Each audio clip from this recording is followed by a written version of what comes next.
Сыртта ақ түтек боран соғып тұрды. Қараңғы түнде ауыл шетіндегі жалғыз үйдің терезесінен әлсіз жарық қана көрінетін. Сол үйде Нина 3 баласымен тұратын. Күйеуі бірнеше жыл бұрын қайтыс болғаннан бері барлық ауыртпалық оның мойнына түскен еді. Балаларын ұйықтатып болған соң пештің жанында отырып жыртылған киімді тігіп отырған. Кенет есік қатты тарсылдады. Нина селк етіп орнынан тұрды. Түн ортасында ешкім келмеуі керек еді. Есік тағы қағылды. Жүрегі дүрсілдеп кеткен әйел терезеден сығалап қарады. Қардың арасында бір ер адам тұр екен. Үстіндегі күртесі жыртылған, беті сақал басқан, көзі шаршаған. Нина қолына телефон алып, есікті аздап қана ашты. «Кімсіз? Не керек?» деді қорыққан дауыспен. «Өтінемін. Тоңып қалдым. Бірнеше минутқа болса да кіргізіңізші», деді ер адам. Дауысы әлсіреген сияқты естілді. Нина оның киіміне көз жүгіртті. Сол кезде күртесінің астынан түрме киіміне ұқсайтын қара көк матаны байқап қалды. Жүрегі зу ете түсті. «Сіз түрмеденсіз бе?» деп сұрады. Ер адам үнсіз қалды. Бірнеше секундтан кейін ғана «Иә» деді баяу. Нинаның қолы дірілдеп кетті. Үйде 3 баласы ұйықтап жатыр. Ал алдында түрмеден қашқан адам тұр. Есікті жауып тастау керек пе? Полиция шақыру керек пе? Әлде адамды аязда қалдырған дұрыс па? Ойы сан-саққа жүгірді. «Мен сізге жамандық жасамаймын», деді ер адам оның ойын оқығандай. Нина біраз ойланып тұрды да. «Егер бір нәрсе істесеңіз, полиция шақырамын», деді. «Түсіндім». Ер адам үйге кірді. Пештің жылуына жақындағанда ғана оның қаншалықты тоңғаны байқалды. «Атыңыз кім?» «Андрей». «Неге қаштыңыз?» Андрей бірден жауап бермеді. Нина оған шай құйып берді. Бірнеше минут үнсіздік орнады. «Адам өлтірді деген айыппен отырдым», деді кенет Андрей. Нинаның қолындағы кесе сәл дірілдеп кетті. «Не дедіңіз?» «Адам өлтіру». Әйелдің өңі қашып кетті. Бөлмеде ұйықтап жатқан балаларын ойлады. «Егер бұл адам шынымен кісі өлтірген болса ше? Сізге қанша жыл берді?» «7 жыл». «Ал қанша отырдыңыз?» «2 жыл». Нина орнынан баяу көтерілді. Қорқыныш қайта оралды. Алдында отырған адамның кім екенін енді ғана толық сезгендей болды. «Сонда мен үйіме кісі өлтірген адамды кіргізіп алдым ба?» деді сыбырлап. Андрей көзін төмен түсірді. «Мен ешкімді өлтірген жоқпын. Бірақ өзіңіз солай дедіңіз ғой». «Мені кінәлі деп таныды». Нина не істерін білмеді. Бір жағынан алдында отырған адам шаршаған, әлсіреген сияқты. Екінші жағынан ол түрмеден қашқан тұтқын. Сенуге бола ма? Болмай ма? Балалар бөлмесінен кішкентай қызының жөтелген дауысы естілді. Екеуі де сол жаққа қарады. Андрей ештеңе демеді. Ал Нина оның әр қимылын бақылап отырды. Осы түні олардың ешқайсысы ұйықтай алмайтынын әлі білмеген еді. Үйдің ішін үнсіздік басты. Нина пештің жанында отырған Андрейге сақтана қарап отырды. Оның әр қимылын бақылап, балалар жатқан бөлменің есігіне қайта-қайта көз тастайды. «Егер адам өлтірмесеңіз, неге соттады?» деп ақыры сұрады ол. Андрей ауыр күрсінді. Бірнеше секунд үнсіз отырды да, қолындағы шай кесесіне қарап сөйлей бастады. «Мен бұрын құрылысшы болдым. Нақтырақ айтсам, шатыр жабатын плотник едім. Жұмысым жаман емес болатын. Отбасым бар еді. Әйелім мен кішкентай қызым үшін өмір сүрдім». Нина үнсіз тыңдап отырды. «Бір күні біз көп қабатты үйдің шатырында жұмыс істедік. Қасымда Сережа деген напарнигім болды. Екеуміз талай жыл бірге жұмыс істегенбіз». Андрейдің жүзі мұңайып кетті. Сол күні қауіпсіздік белдігін тағу керек болатын. Бірақ Сережа асықты. «Бірнеше рет ескерткенмін». «Сосын не болды?» деп сұрады Нина. Ол тайып кетті. Андрей көзін жұмды. «Мен көз алдымда оның құлағанын көрдім. Ұстап қалуға тырыстым. Бірақ үлгермедім». Нина еріксіз демін ішіне тартты. Ол сол жерде қайтыс болды. Пештегі от сықырлап жанды. Тергеу басталды. Компания басшылары өз кінәларын жасыру үшін біреуді кінәлі етуге тырысты. Қауіпсіздік ережесін сақтатпады деген айыпты маған тақты. Бірақ куәгерлер болған шығар. Болды, бірақ ешкім басшылыққа қарсы шыққысы келмеді. Андрей ашы жымиды. Ақыры мені кінәлі деп таныды. 7 жыл берді. Нина оның жүзіне қарады. Бұрынғыдай қорқынышты адамға емес, тағдырдан таяқ жеген шаршаған адамға ұқсап кеткен еді. Отбасыңыз ше? Бұл сұрақ Андрей үшін ең ауыр сұрақ болды. Ол ұзақ уақыт үнсіз қалды. Алғашында әйелім күтемін деді. Қызым да кішкентай еді. Маған хат жазып тұрды. Дауысы дірілдеп кетті. Бірақ уақыт өте бәрі өзгерді. Не болды? 1 жылдан кейін хаттар азайды. Кейін мүлдем тоқтады. Нина оның көзінен мұңды байқады. Кейін таныстарымнан естідім. Әйелім басқа адамға тұрмысқа шығып кеткен екен. Үй іші тағы үнсіз қалды. Ал қызыңыз? Білмеймін. Андрейдің дауысы әрең шықты. Соңғы рет оны 2 жыл бұрын көрдім. Қазір қандай болып өскенін де білмеймін. Ол қалтасынан бүктелген ескі суретті алып шықты. Суретте күлімдеген кішкентай қыз әкесінің мойнынан құшақтап тұр екен. Мен үшін ең ауыры түрме емес деді Андрей баяу ғана. Қызымның менсіз өскені болды. Нина ештеңе айта алмады. Осы сәтте балалар бөлмесінің есігі ашылып, кенже қызы ұйқылы ояу шығып келді. Анашым, бұл кісі кім? Деп сұрады қыз. Қыздың даусын естіген Андрей бірден көз жасын жасырып, басын төмен түсірді. Өйткені оған өз қызы есіне түсіп кеткен еді. Түрмеден қашқан Андрей 3 бөлім. Кішкентай қыз қайтадан ұйықтауға кеткен соң үйдің іші тынышталып қалды. Нина біраз уақыт үнсіз отырды. Содан кейін Андрейге тіке қарап, енді не істемексіз? Деп сұрады. Білмеймін деді Андрей шын көңілмен. Әзірге білмеймін. Қайда барасыз? Андрей иығын көтерді. Бір жаққа кетермін. Қалай кетесіз? Полиция бүкіл аймақтан іздеп жатқан шығар. Андрей жауап бермеді. Сіз мәңгі жасырынып жүре алмайсыз ғой. Білемін. Нина күрсініп қойды. Егер біреу сізді осы үйден көріп қалса, мен де жауап беремін. Түсінемін. 3 балам бар. Оларды қауіпке тіге алмаймын. Андрей орнынан тұрды. Онда мен кетейін. Ол есікке қарай беттегенде Нина тоқтатты. Тоқтаңыз. Андрей бұрылып қарады.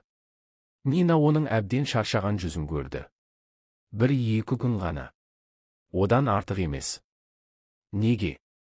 Өйткені мына аязда адамды өлімге жіберуге де арым бармайды.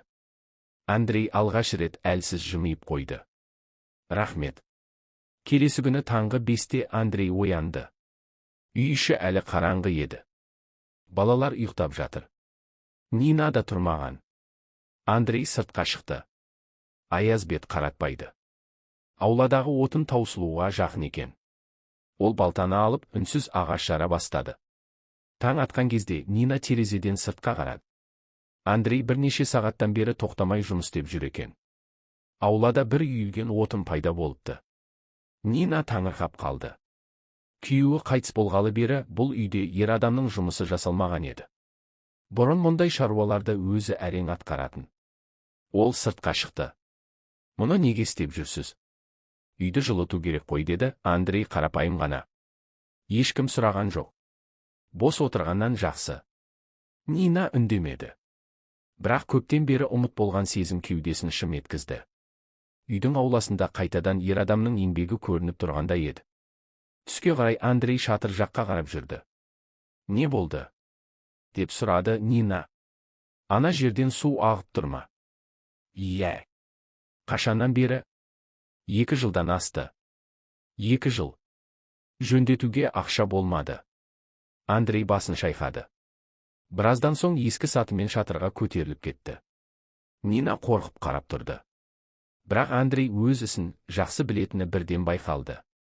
Бірнеше сағат бойы қарды тазалап, тесілген жерлерді жамап шықты. Кешке қарай үйдің ішіне кіргенде бұрынғыдай су тамшыламай тұрған еді. Нина сенер-сенбесін білмеді. Бітті ме? Уақытша болса да ұстап тұрады. Сіз шынымен құрылысшы болған екенсіз. болғанмын. Сол кеште балалар да өзгерісті байқады. Үлкен ұлы алғаш рет: "Анашым, үй жылырақ болып кеткен сияқты" деді. Кішкентай қызы күліп жіберді. Енді төбеден су тамбайды. Балалардың қуанышына қарап тұрған Нина бір түрлі сезімге бөленді. Үй өзгермеген сияқты. Бірақ бір нәрсе басқаша еді. Көптен бері бұл үйде жоғалып кеткен тыныштық пен сенімділік қайта оралып келе жатқандай болатын. Ал Андрей болса, терезеден сыртқа қарап отырды. Ол бұл жылылықтың ұзаққа созылмайтынын жақсы білетін. Түрмеден қашқан Андрей, 4 бөлім. Бұл ауыл кішкентай болатын. Мұнда бөтен адам пайда болса, бүкіл ауыл бір күнде біліп қоятын. Сондықтан Нина соңғы 2 күн бойы қорқынышпен өмір сүріп жүрді. Көшеден өткен әр көліктің дауысынан сергетіп, терезеге қарайтын болды. Ал Андрей болса көзге түспеуге тырысты. Көбіне аулада немесе сарай маңында жұмыс істейтін. Нинаның 2 ұлы да оған көмектесе бастады. Басында жатырқап жүрген балалар уақыт өте келе жақындай түсті. "Андрей аға, балтаны қалай дұрыс ұстайды?" деп сұрайтын үлкен ұлы. "Мына отынды қайда қоямыз?" дейтін кішісі. Андрей сабырмен бәрін түсіндіріп беретін. Үшеуі бірігіп бірнеше күннің ішінде қысқа жететіндей мол отын жарып қойды. Нина кейде терезеден соларға қарап тұратын. Балаларының жүзінен бұрын байқалмаған қуанышты көрді. Әсіресе ұлдары. Күйеуі қайтыс болғалы олар ер адамның жанашырлығын, қамқорлығын сезінбеген еді. Ал Андрей ешкімнің орнын басуға тырыспады. Тек жанында болды. Керек кезде ақылын айтты. Қолынан келген көмегін көрсетті. Балалар үшін осының өзі жеткілікті еді. 2 күн өте шықты. Кешке балалар ұйықтаған соң Андрей дастархан басында үнсіз отырды. "Ертең кетемін" деді кенет. Нина оған қарады. Бірақ Андрей сөзін жалғастырды. "Бір өтінішім бар." "Қандай?" "Тағы 5 күн." "Не?" "Бар болғаны 5 күн ғана." Нина күрсінді. "Андрей, бұл онсыз да қауіпті болып барады." "Білемін.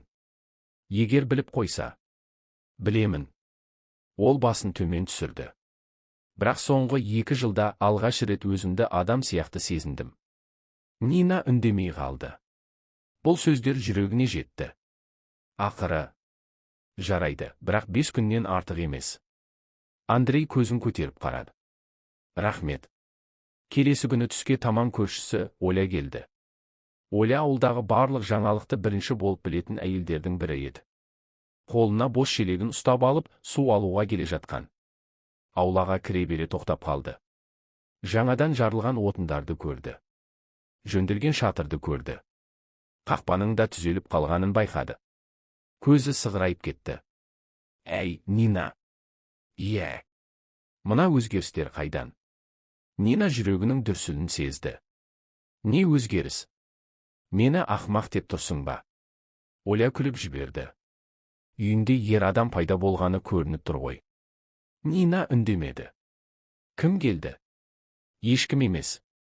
"Ешкім емес дейсің бе? Шатыр өзінен өзі жөнделді ме?" Оля жақындай түсті. "Айтшы, кім?"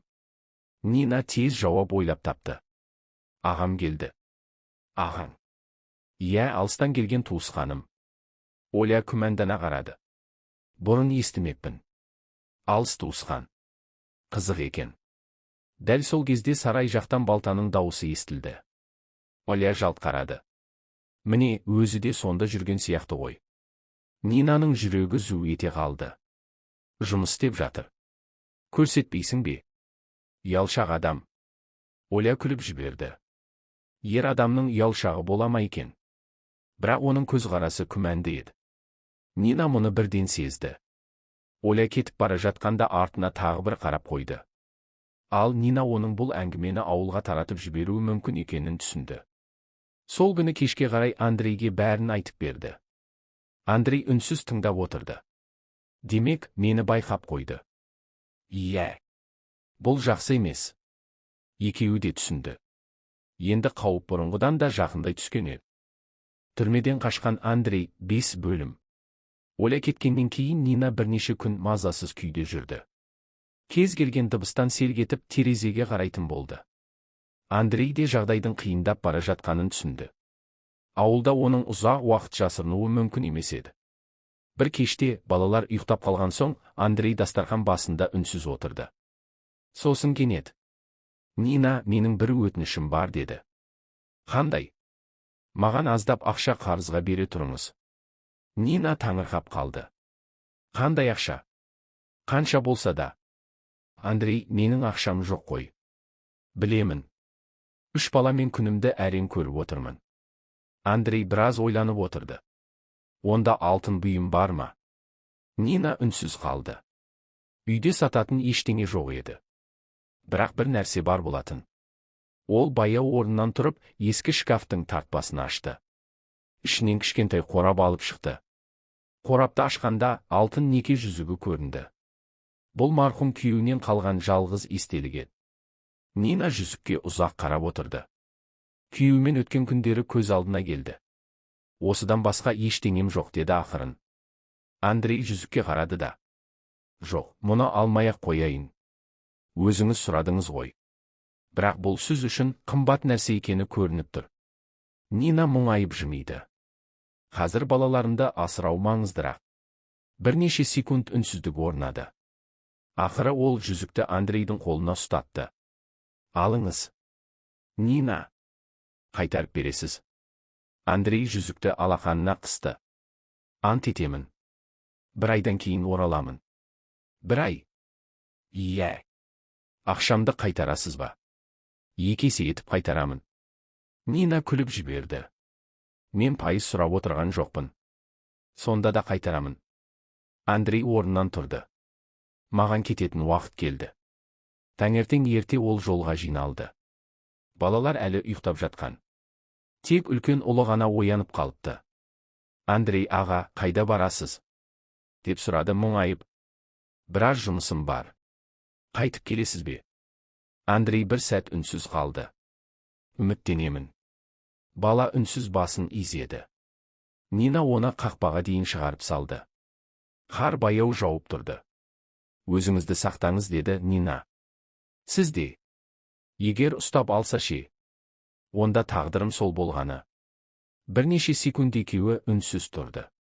Соңында Андрей бұрылып, қарлы жолмен алыстап кетті. Нина оның бейнесі көзден ғайып болғанша қарап тұрды. Үйге қайта кірген кезде кеудесінен ауыр жүк түскендей болды. Соңғы күндері алғаш рет еркін тыныстады. Оның кеткені дұрыс болған шығар, деп ойлады ол. Енді балалар да қауіпсіз. Енді полиция келсе де ештеңе таппайды. Бірақ Нина ол кезде бір нәрсені білмейтін. 1 айдан кейін оның үйінің алдына тоқтайтын қара джип бүкіл ауылды таңғалдырғалы тұрған еді. «Егер сен есікті ашпағанда мен тірі қалмас едім. Сондықтан мен ешқашан өтей алмайтын қарызымның аз ғана бөлігін қайтардым». Нина хатты оқып болып ұзақ үнсіз отырды. Көзінен жасы ағып кетті. Ол сол күні есікті ашқанда алдында миллионер немесе үлкен кәсіпкер тұрғанын білмеген. Тек тоңып тұрған адамды көргені. 1 аптадан кейін үйдің алдына қара түсті көлік келіп тоқтады. Есіктен түскен адамды көргенде Нина орнында қатып қалды. Бұл Андрей еді. Бірақ бұрынғы Андрей емес. Үстінде қымбат пальто. Жүзі жарқын. Өзіне сенімді. Дегенмен көзқарасы сол қалпы қалған. Балалар бірінші болып жүгіріп шықты. «Андрей аға». Андрей аға келді. Олар оны құшақтап алды. Андрейдің көзіне жас үйірілді. «Сендер қатты өсіп кетіпсіңдер ғой». Нина үнсіз қарап тұрды. «Демек бәрі рас болғаны ғой», деді ақырын. «Иә», дүрсілін сезді. Андрей сөзін жалғастырды. «Сен мені бәрі теріс айналғанда қабылдадың. Ештеңем жоқ кезде көмектестің. Мен жай ғана адамдық жасадым. Бірақ дәл сол адамдық менің тағдырымды өзгертті». Андрей қалтасынан кішкентай қорап шығарды. Оның ішінде баяғыда Нина берген неке жүзігі тұр еді. «Мен уәдемді орындадым». Нина жүзікті көріп көз жасын тыя алмады.